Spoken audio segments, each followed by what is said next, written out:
హరిగారు చాలా చక్కగా నియమాల గురించి మనం మాట్లాడాము. అలాగే దోషాల గురించి కూడా చాలా చక్కగా ఎక్స్‌ప్లెయిన్ చేశారు. చాలా మందికి ఉండే డౌట్స్ అవి. ఇక మరో ముఖ్యమైన విషయం ఏమిటంటే అసలు ద్వారం. ఇంటికి అసలు అందమే వచ్చేది ప్రధాన ద్వారం. 100%. 100%. ఈ ఫస్ట్ ఇల్లు చూడంగానే, ద్వారం చూడంగానే అబ్బా! ఏముంది కదా!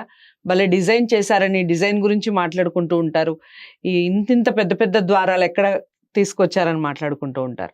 సో, అసలు ద్వారం అనేది ఎక్కడ పెట్టాలి? ఎలా పెట్టాలి? అది ఎక్స్‌ప్లెయిన్ చేస్తూనే చాలామంది మీరు కూడా మనం వీడియో చేసున్నామని అనుకుంటున్నాను నేను. ఈ ద్వారాలు ఎన్ని రకాలుంటాయి అని, ఉపద్వారం ఉంటుందని అవి ఆల్రెడీ మీరు చెప్పున్నారు. అవును. సో, ఈ ఉపద్వారం ప్లేస్‌లో సింహద్వారాన్ని పెడుతూ ఉన్నారు చాలామంది. అవును. అలా పెట్టొచ్చంటారా అసలు? పెట్టడానికి రీజన్స్ ఏమిటి? అసలు పెడితే ఎలాంటి దోషాలొస్తాయి? ఒకవేళ పెట్టాలి అనే థాట్ వచ్చిన వాళ్ళకి, పెట్టకూడదు అని ఆన్సర్ మీ నుంచి వస్తే ఎలాంటి దోషాలుంటాయి? అది కూడా ఎక్స్‌ప్లెయిన్ చేయండి. ఇప్పుడు సింపుల్‌గా చెప్పాలంటే సూపరింటెండెంట్ ఆఫ్ పోలీస్ అంటాం. ఎస్పీ. అవును. ఏఎస్పీ అంటాం. హ్మ్. ఈ ఇద్దరిలో ఎవరు high? Of course SP. SP right. హ్మ్. ఓకే. సీఎం అంటాం, మినిస్టర్ అంటాం. ఎవరు హై? సీఎం. సీఎం.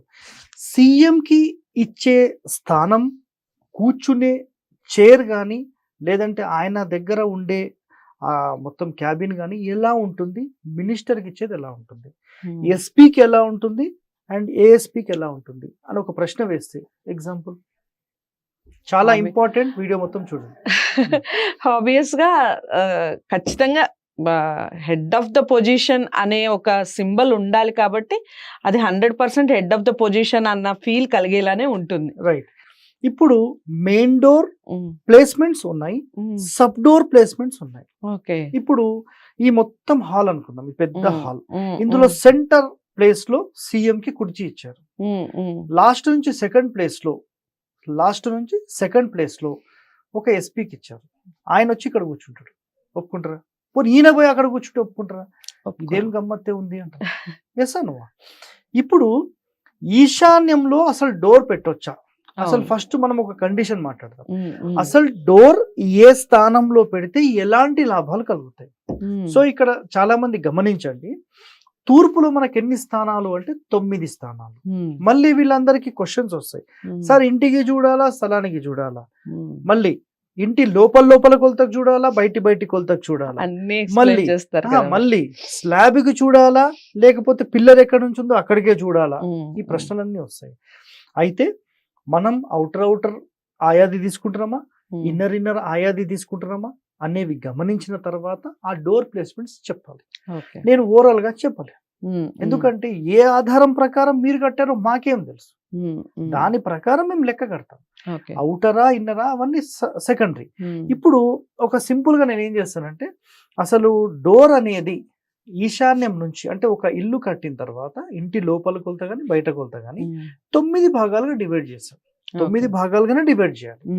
అందులో మొదటి స్థానంలో పెడితే ఎలాంటి లాభ నష్టాలు ఉంటాయి, రెండో స్థానంలో పెడితే ఎలాంటి లాభ నష్టాలు ఉంటాయి, మూడో స్థానం 4, 5, 6, 7, 8, 9 ఎలాంటి లాభ నష్టాలు ఉంటాయి ఈ వీడియోలో తెలుసుకుందాం. దాని తర్వాత ఈ ప్రశ్నకు మళ్ళీ సమాధానం చెప్తాను. సో మనకి ఇక్కడ నవగ్రహాల ప్రకారం తీసుకుంటే రవి, చంద్రుడు, కుజుడు, బుధుడు, గురుడు, శుక్రుడు, శని, రాహు, కేతు ఇవి వరుసగా ఈశాన్యం నుంచి ఆగ్నేయం వరకు చెప్పబడిన 9.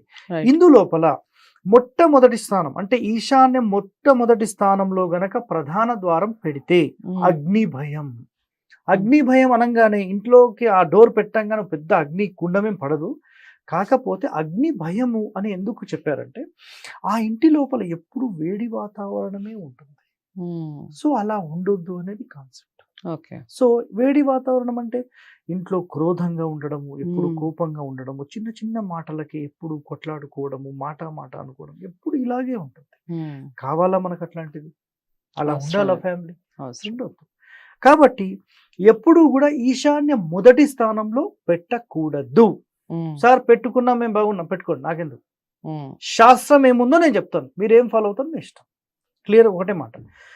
రెండవ స్థానంలో పెడితే శ్రీ సంతానం అని పాయింట్ చెప్పబడింది. అంటే ఇది యాక్చువల్ సెకండరీ డోర్. అంటే ఉపద్వారం ఈశాన్యం నుంచి రెండో స్థానంలో పెట్టడానికి అలౌడ్.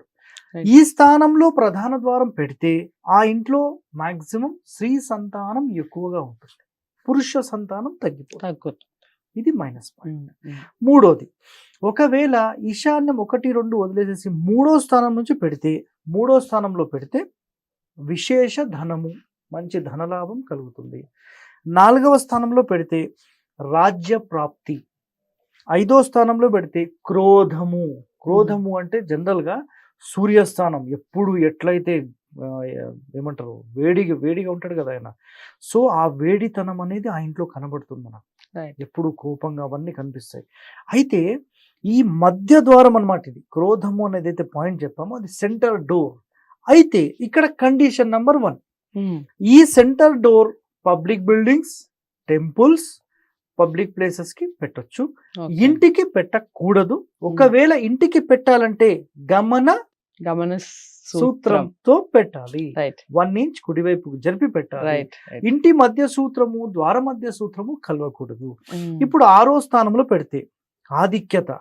ఇక్కడ ఏమవుతుంది? ఆధిక్యత, దాని తర్వాత అసత్యము, క్రూరత్వము, దొంగతనము.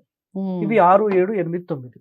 సో ఇక్కడ ఏమవుతుందంటే మనతో తిరిగే వాళ్ళే మనల్ని మోసం చేసే అవకాశాలు, కంటిన్యూగా మనకి ఇంకా దొంగతనాలు. పూర్తి తూర్పు ఆగ్నేయ మూలకు పెడితే దొంగతనాలు జరగడము, అంటే అగ్నికి సంబంధించినవి, ఇవన్నీ కూడా మైనస్ పాయింట్స్.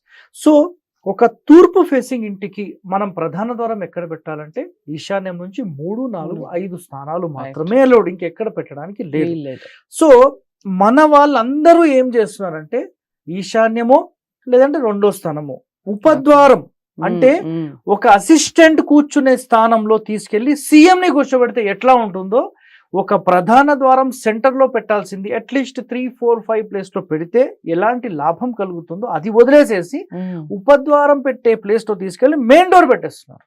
ఇది 100% శాస్త్ర విరుద్ధం. బస్ క్లియర్ కట్, శాస్త్రంలో చెప్పింది ఇది. మీరేం ఫాలో అవుతారు మీ ఇష్టం. చాలా చక్కగా చెప్పారు.